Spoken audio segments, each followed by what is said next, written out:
शादी हो जाएगी, उसके पुत्र होगा, जाओ ले जाओ। पर याद रहे कि फल खाने के बाद नियम बहुत करने पड़ेंगे। सुबह सुबह उठकर ब्रह्म मुहूर्त में नहाना होगा, पूजा पाठ भी करनी होगी, और हो सके तो व्रत भी रहे। एक समय शाम के समय ही भोजन करे केवल, और चुगली नहीं करनी किसी की भी, बड़ों के चरणों को छूना है, ये नियम करना पड़ेगा, तब संतान होगी उसके, बता देना उसे। आत्मदेव ने बात सुनी, फल ले गए धुंधली के पास, धुंधली को ले जाकर दे दिया और कह दिया इसे खा लो, संतान हो जाएगी। सारे नियम बता दिए कि इन नियमों का पालन कर लेना।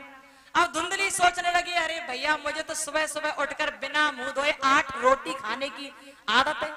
सुबह सुबह उठकर मैं तो रोटियां खाती हूँ, पहले मुंह भी नहीं धोती है, बस नाश्ता कर लिया भरपेट, उसके बाद दुनिया में घूम ली, तब जाके शाम को 3-4 बजे नहाती हूँ मैं। पूजा पाठ से मेरा दूर दूर तक कोई नाता रिश्ता नहीं है, मैं कैसे ये नियम अपना पाऊंगी।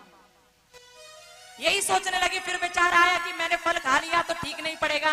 अरे कौन खाए फल, कौन इतनी भावई झेले, मुझे नहीं खाना।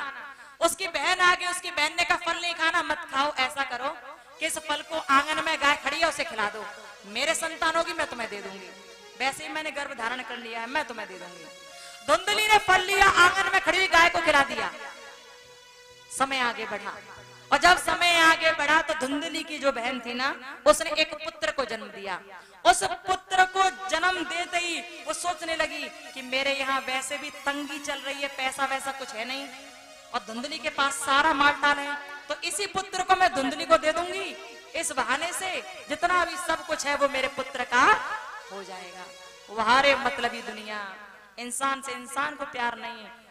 किसको प्यार है, किससे प्यार है? केवल आपके पैसे से। आपके पास पैसा है तो दुनिया आपके पास है, और आपके पास पैसा नहीं तो दुनिया आपकी क्या है? दुश्मन है, बस दुश्मन। कोई आपको 2 कौड़ी का पूछने वाला नहीं है। ये जमाना आ गया प्यारे। लेकिन भगवान आपको हर स्थिति में प्यार करते हैं, भगवान आपको हर स्थिति में पूछते हैं, क्योंकि वो भगवान है, वो बदलते नहीं हैं, वो आपसे सदैव प्रेम करते हैं। लेकिन हम लोग ही ऐसे हो जाते हैं जो उन्हें भूल बैठ जाते हैं, उन्हें भूल जाते हैं, उनका ध्यान नहीं कर पाते हैं। धुंधली की बहन बड़ी चालाक थी, उसने अपने पुत्र को ले जाकर धुंधली को दे दिया, लो इसे तुम रखो, तुम्हारा पुत्र हो गया। और इधर वो तो पुत्र हो गया। अब जैसे पुत्र हुआ, आत्मदेव ने कहा क्या हुआ धुंधली? धुंधली ने कहा देखो ये पुत्र हो गया है। और जैसे कहा तो आत्मदेव बोले अच्छा बड़ी जल्दी हो गया। धुंधली ने कहा जल्दी कहाँ हुआ, 6-7 महीने बीत गए तब हुआ है ना। आत्मदेव ने कहा ठीक है हो गया, अच्छी बात है, चलिए अब इसका नाम हम रखेंगे। आत्मदेव अपनी इच्छा से नाम रखने लगे उस पुत्र का, उस बालक का। उसका नाम किसी ने आत्मभक्त रख दिया। आत्मदेव बोले मेरा नाम आत्मदेव है, इसका नाम आत्मभक्त रख देते हैं। धुंधली बोली अच्छा मेरा पुत्र है, मैंने जन्म दिया और मैं इसका नाम ना रखूं, ऐसे कैसे हो सकता है? इसका नाम आत्मभक्त नहीं, इसका नाम होगा धुंधकारी। क्या होगा? धुंधकारी। जैसी खुद है वैसे अपना पुत्र बनाएगी वो, धुंधकारी नाम रख दिया। इधर जिस गाय को फल खिलाया गया था उस गाय ने भी एक बालक को प्रकट किया। उस बालक का पूरा शरीर एक इंसान की तरह था, एक मनुष्य की तरह था, केवल उसके कान ही गाय के बछड़े की तरह थे, केवल उसके कान ही गाय की तरह थे, गाय की तरह थे, इसलिए उसका नाम गोकर्ण रखा गया। बोलो गोकर्ण देव की जय हो। एक गोकर्ण है और एक धुंधकारी है। दोनों ही बालकों को आत्मदेव बड़े प्यार से पालते हैं। लेकिन देखिए समय का फेर कि धुंधकारी दुष्ट हो गया। ऐसी कोई बुरी संगति नहीं रही जो धुंधकारी ने ना की हो, कोई बुरी संगति नहीं रही। जुआ खेला, उसने अनेक प्रकार के व्यसन किए, बुरे कर्म किए, उसने चोरी डकैती की, उसने वैश्याओं की संगति की, उसने सब काम किया बुरा बुरा। आत्मदेव दुखी हो गए अपने पुत्र के व्यवहार से और जंगल में जाने लगे। गोकर्ण ने कहा पिताजी मैं जानता था कि भाई ऐसा ही करने वाला है, लेकिन आप चिंता ना करो, आप तो बस भगवान का ध्यान करो, भगवान सब ठीक कर देंगे। आत्मदेव ये सुनकर जंगल में चले गए। कैसी विडंबना है, जब पुत्र नहीं था तब भी जंगल में गए मरने के लिए, अब पुत्र है तो भी मरने के लिए जंगल में गए। प्यारे कोई किसी के कर्मों का फल किसी और को नहीं देता, याद रखना। हम जो करते हैं वही हमें प्राप्त होता है, हमेशा याद रखना यही बात। आत्मदेव के मन में पुत्र की लालसा थी। अब पुत्र ऐसा मिल गया कि आत्मदेव को पुनः जंगल में जाना पड़ा। लेकिन अभी गोकर्ण देव वहां हैं। गोकर्ण देव ने अपने भैया को समझाने का बहुत प्रयास किया, लेकिन धुंधकारी नहीं समझा, बुरे कर्म में ही लिप्त रहा। और जब नहीं समझा, बुरे कर्म करता रहा, तो गोकर्ण देव जो भगवान के सच्चे भक्त हैं, वो गोकर्ण देव वहां से चले गए। वो भी भगवान का ध्यान करने के लिए जंगल की ओर प्रस्थान कर गए। अब घर में धुंधली और धुंधकारी रह गई। धुंधकारी के कर्म और ज्यादा नीच होते चली गई। धुंधली ने खूब समझाया पुत्र को, लेकिन धुंधकारी नहीं माना। एक बार की बात की, धुंधकारी ने अपने घर का सब माल-टाल ले जाकर वहीं उन वैश्याओं को दे दिया, उन स्त्रियों को दे दिया। और जब दे दिया तो कुछ समय बाद फिर अपनी माँ के पास आया कि मुझे धन दौलत चाहिए। धुंधली ने कहा अब कुछ नहीं है, कुछ भी नहीं है। अब ये सुनकर अब तो धुंधकारी क्रोध में आया, अपनी माँ को मारने लगा। तभी उसकी माँ धुंधली ने कहा कि प्रातः काल होते ही मैं तुझे धन धान्य दे दूंगी, अब मुझे क्षमा कर दे। धुंधकारी अपने शयन कक्ष में गया। धुंधली ने रात में ही उठकर अपने प्राणों का त्याग कर दिया। वो कुएं में कूदकर मर गई। जब दिन निकला तो धुंधकारी को पता पड़ा कि धुंधली मर गई, मेरी माँ मर गई। अब वो रो तो नहीं रहा, लेकिन पैसों की इच्छा करता, धन की इच्छा करता है। माँ मर तो गई, लेकिन धन दौलत देकर मर जाती तभी मरती, अभी क्यों मर गई, ऐसे कह रहा है। वो धुंधकारी भैया, आजकल भी धुंधकारी बहुत है, बहुत धुंधकारी है, कमी नहीं है धुंधकारियों की, जो बर्बाद करने में लगे अपने परिवार को। ऐसे बहुत धुंधकारी हैं, बहुत नीच बस रहे हैं आज के समाज में। तो वो धुंधकारी ऐसे कर्म करता है, मरने के बाद भी, उस माँ के मरने के बाद दुखी नहीं होता, केवल पैसे की याचना करता है। उसके पास कुछ नहीं रहा, लेकिन वैश्याओं की आदत पड़ी थी, गंदी आदतें पड़ी थी, उसे रोक नहीं पा रहा था उन आदतों को। अब वो पुनः उन्हीं स्त्रियों के पास गया, अनेक प्रकार की बातें कहने लगा। स्त्रियों ने कहा आज क्या मालटाल लेकर आए? उस धुंधकारी ने कहा आज कुछ भी नहीं है। उन स्त्रियों ने, वैश्याओं ने कह दिया जब जिसके पास कुछ नहीं होता उसका यहाँ कोई काम नहीं होता, जाओ यहाँ से। लेकिन धुंधकारी को आदत पड़ी हुई थी उनकी। उसने कहा मेरे घर पे चल के रहो, वहीं रहेंगे हम सब। वो सब 5 जय वैश्याओं को घर ले आया। जैसे घर में कभी भगवान का भजन कीर्तन होता रहता था, आज वहां बुरे कर्म होने लगे। और जहां बुरे कर्म होते हैं वहां भगवान बसते नहीं हैं, वहां से भगवान निकल जाते हैं, भगवान नहीं रहे, वहां बुरे कर्म होने लगे। अब तो समय ऐसा बढ़ गया कि धुंधकारी के पास रोटी के लाले पड़ गए, रोटी तक की व्यवस्था नहीं हो पाई। और जब व्यवस्था नहीं हुई तो वैश्याओं ने कहा कहीं से ला, मर जा गिर जा, पर हमारा इंतजाम कर, पैसे ला कहीं से, चोरी कर ले, हट्टा खट्टा सा है, चोरी कर ले जा। धुंधकारी ने सुना तो राजा के घर चला गया, राजा के राजकोष में चला गया, बहुत सारा माल-टाल इकट्ठा कर लाया और ले जाकर वैश्याओं के पास रखने लगा। लेकिन धुंधकारी को चोरी करते हुए राजा के सैनिकों ने देख लिया, भागते हुए देख लिया उसे। अब तो वो सैनिक दौड़ते हुए धुंधकारी के पीछे लग गए। धुंधकारी ने वैश्याओं से आकर कह दिया कि मेरे पीछे राजा के सैनिक लगे हैं, मुझे कहीं छुपा दो, मुझे कहीं छुपा दो। वैश्याओं ने सोचा कि यदि धुंधकारी को खोजते हुए वो लोग यहाँ आ गए तो धुंधकारी को भी मारेंगे, हमें भी मारेंगे, इसलिए ऐसा करो कि इसे यहीं मार देते हैं और हम लोग धन लेकर चंपत हो जाते हैं, निकल लेते हैं यहाँ से। वैश्याओं को तो केवल धन से मतलब होता है, आपसे मतलब नहीं, केवल उन्हें पैसा चाहिए बस, और कुछ नहीं। उन्होंने क्या किया कि धुंधकारी से कहा कि यहाँ बैठो, एक चारपाई पे बैठाया, लेटा दिया उसे, हाथ पैर बांध दिए, गला दबाने लगी, लेकिन मरता नहीं है धुंधकारी। रस्सी बांध दी उसके गले में, रस्सियों को खींच रही है वैश्याएं, लेकिन धुंधकारी नहीं मर रहा। इतनी जल्दी मरना भी नहीं हो पाता जो बुरे कर्म करते हैं उनको, बहुत मुश्किल से मरते हैं, खाट गोड़ते हैं कई कई वर्षों तक। जब परेशानी आती है ना, खाट गोड़ते हैं कई कई वर्षों तक। यारे जिंदगी को तो हर कोई भोग लेता है, लेकिन बहुत कठिन होता है मृत्यु को भोगना, बहुत कठिन होता है मृत्यु को जीना। आप 4-5 साल तक चारपाई में पड़े हो, वही मलमूत्र त्याग रहे हो, कीड़े पड़ गए हैं आपके शरीर में, ये मृत्यु को ही तो भोगना है। जिंदगी तो है नहीं है, क्योंकि आप दूसरों पर आश्रित हो गए, बुरा बुरा सब वही हो रहा है, चारपाई में पड़े पड़े। ऐसे ही कहते हैं मृत्यु का भोग भोगना। जो अच्छे कर्म करते हैं ना, वो खाट नहीं गोड़ते, वो 4-5 सालों तक परेशान नहीं रहते, उन्हें कीड़े नहीं पड़ते, वो भगवान की भक्ति करते हुए परम गति प्राप्त कर जाते हैं। हम लोग संसार में रहकर अपने जीवन यापन का प्रबंध करते हैं, आज इतना पैसा चाहिए, कल इतना चाहिए, मुझे इतना बड़ा घर बनवाना है, इतना अरेंजमेंट करना है, इतना बच्चों के लिए देना है, इतना परिवार के लिए देना है। सब व्यवस्था कर लेते हैं हम लोग अपने जीवन की सब व्यवस्था, लेकिन ये भूल जाते हैं कि उसके यहाँ पर भी एक व्यवस्था करनी है। जब वहां जाओ तो कुछ बोल पाओ कि मैंने भी तेरा ध्यान किया था, मैंने भी परमार्थ किया था। जब आप परमार्थ करते हो ना तो वो परमार्थ भगवान की डायरी में लिख जाता है। अच्छा कार्य, दान, पुण्य भगवान की डायरी में लिख जाता है, और जब वो डायरी में लिख जाता है ना तो भगवान उसका कई गुना करके आपको लौटा देते हैं। जब आप अपनी सांसों में भगवान का नाम लिखते हो ना तो भगवान आपकी जितनी सांसें लगी हैं उनका 40 गुना करके लौटाते हैं। और जब आप ऐसे हो जाते हो ना, सुंदर भाव हो जाता है, तो आपको 4 साल तक घाट गोड़नी नहीं पड़ती, वहीं पर मलमूत्र त्यागने नहीं पड़ते। भगवान का ध्यान करते हो आप परम गति प्राप्त करते हो। इसीलिए परमार्थ जरूरी है, इसलिए दान पुण्य जरूरी है। लोग कहते हैं कमाते, हमें दान किसी और को क्यों कर दें?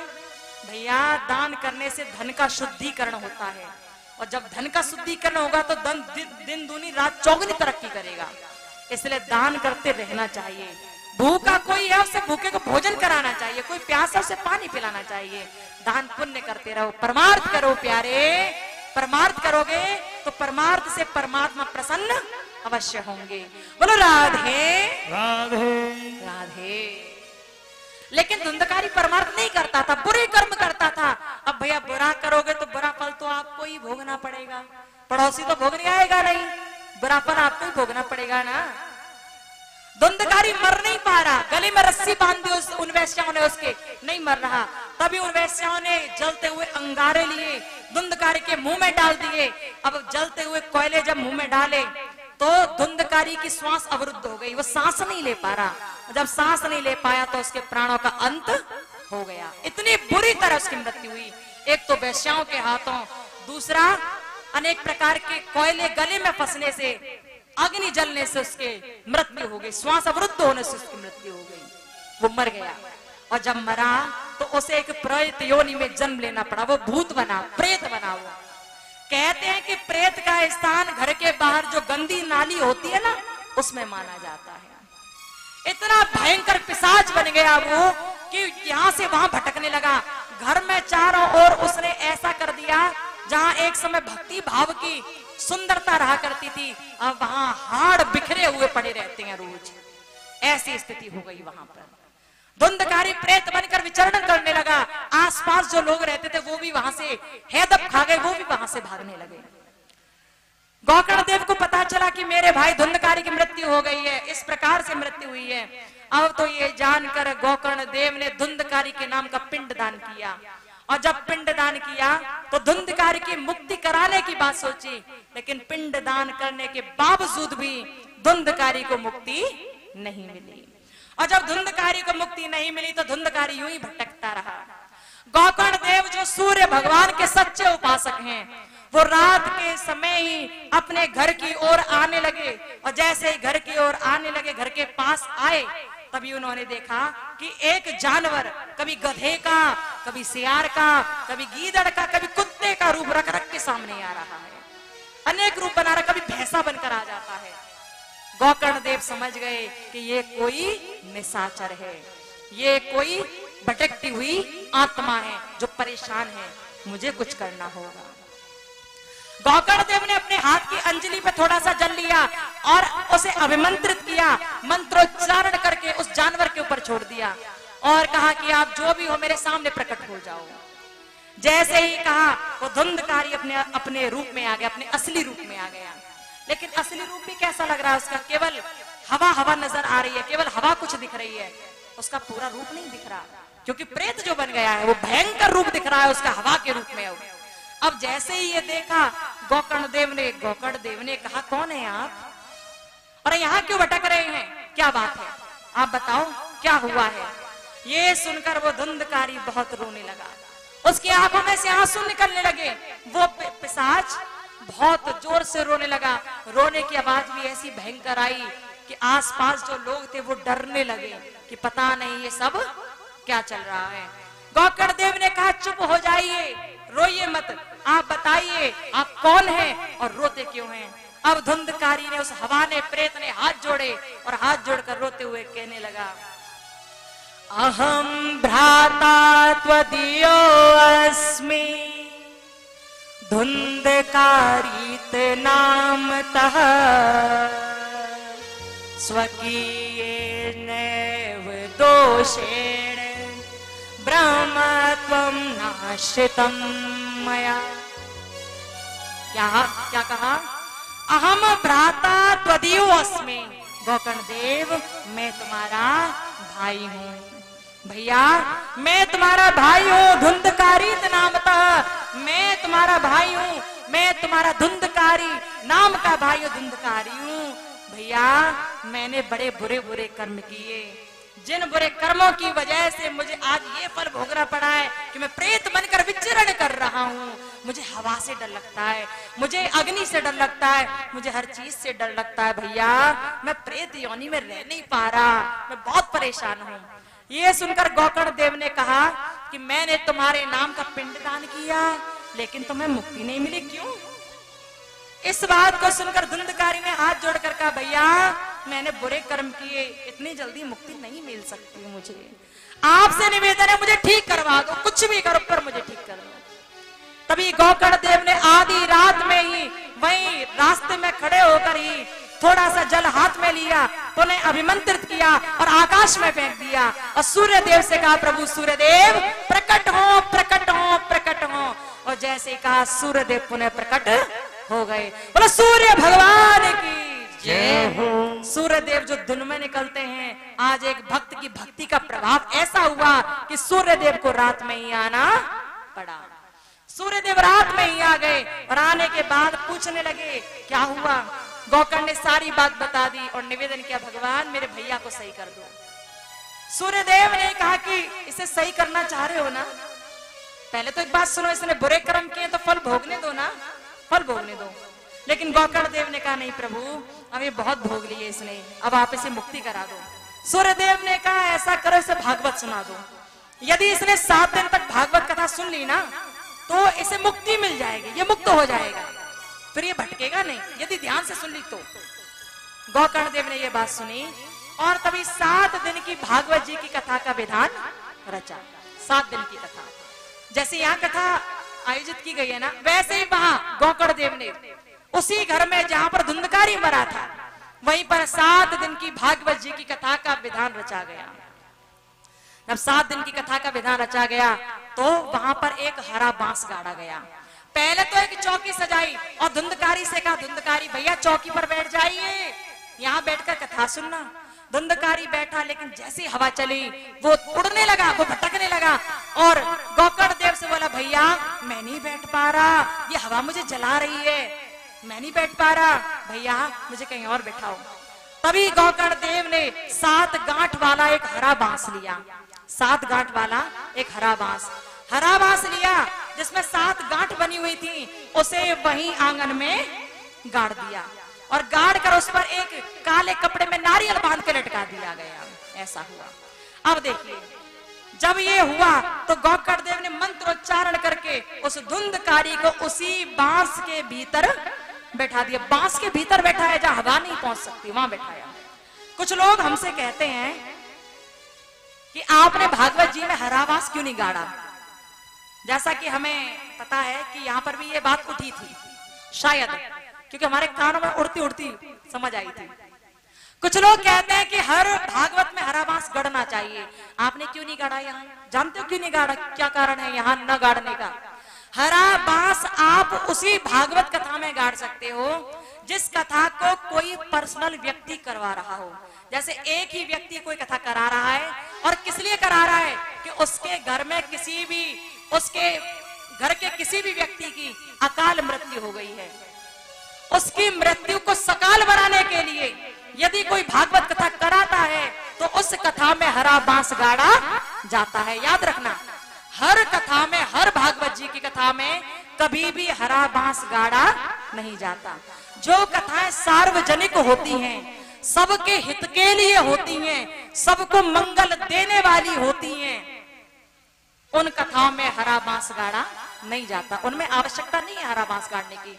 लेकिन जब कोई अपनी निजी कथा करवाए, अपने घर के किसी व्यक्ति का उद्धार कराने के लिए कराए, उसके नाम से ही कराए कि मेरे घर में से मेरा भाई इस तरह खत्म हुआ है, उसकी अकाल मृत्यु हुई है, उसकी मृत्यु को सकाल बनाना है, उसकी वो जो भटक रही है आत्मा, उन आत्मा को भगवान तक पहुंचाना है।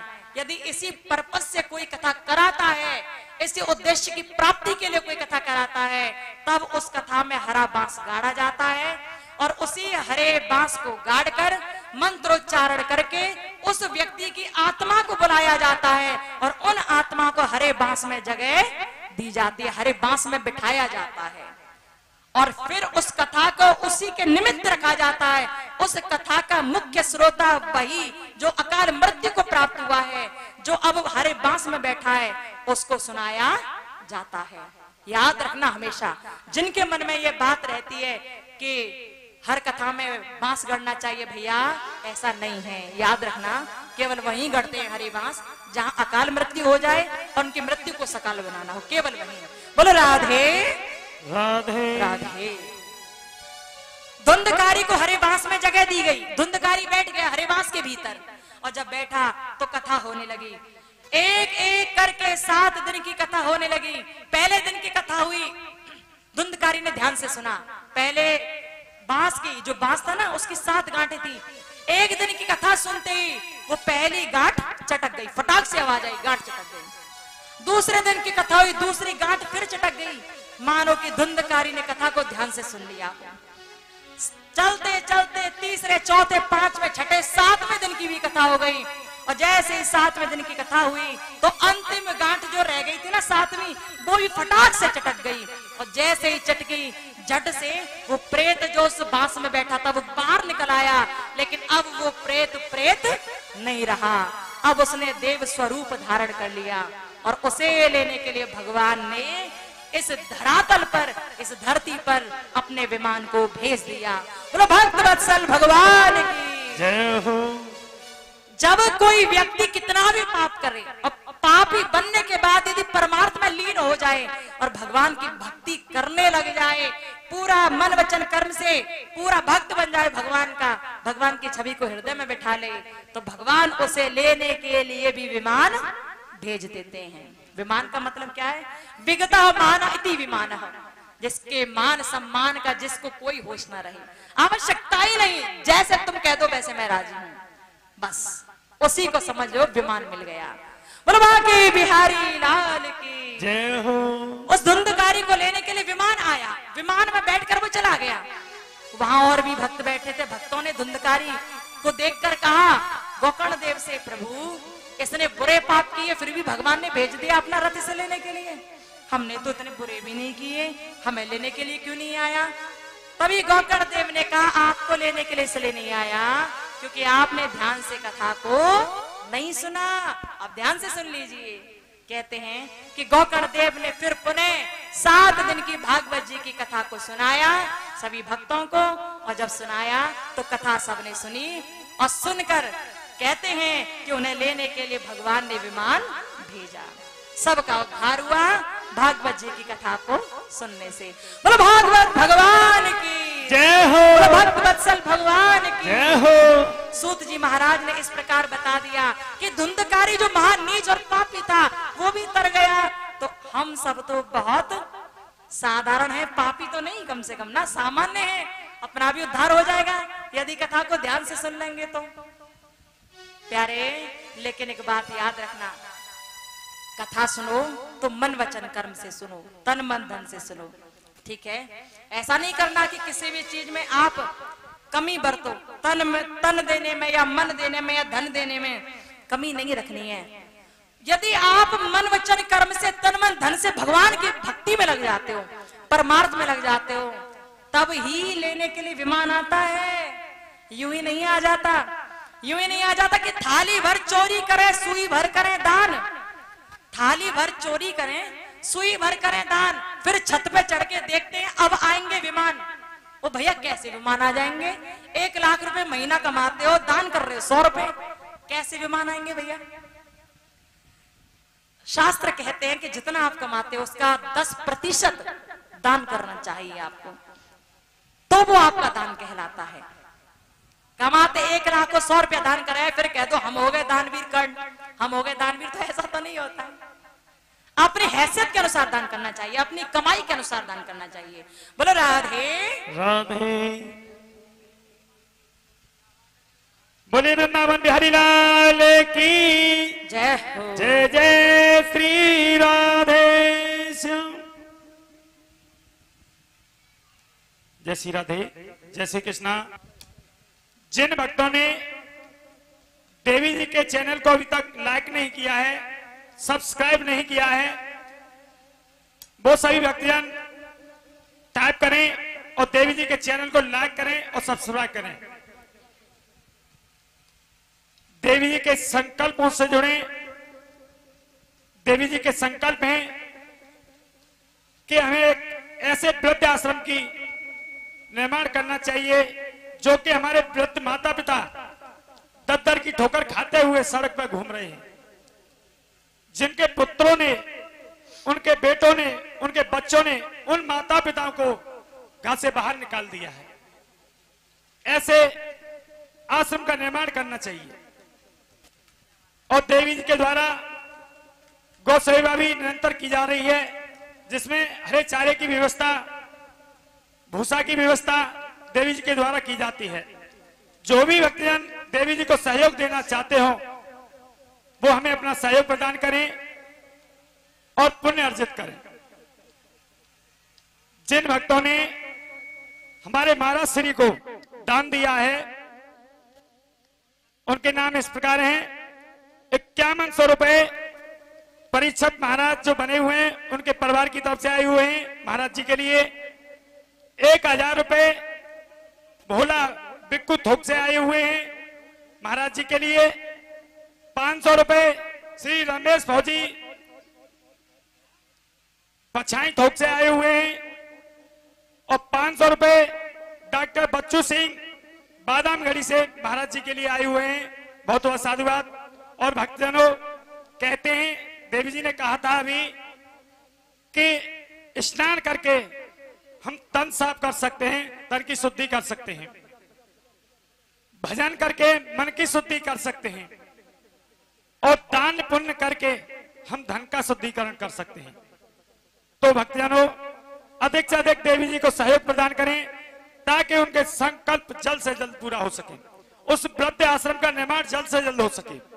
और जिन भक्तों ने देवी जी को सहयोग प्रदान किया है आश्रम, वृद्ध आश्रम के लिए, उनके नाम इस प्रकार हैं। श्री राजेश कुमार पटियाला से 3100 रुपए की सेवा सहयोग दी है वृद्ध आश्रम के लिए, बहुत बहुत साधुवाद। श्री महेश कुमार मौर्य 501 रुपए की सेवा सहयोग वृद्ध आश्रम के लिए। और देवी जी के चैनल को सब्सक्राइब करना न भूलें, उसे लाइक करें और सब्सक्राइब करें। बोलिए वृंदावन बिहारी लाल की जय जय श्री राधे। जय श्री राधे। जय जय श्री राधे।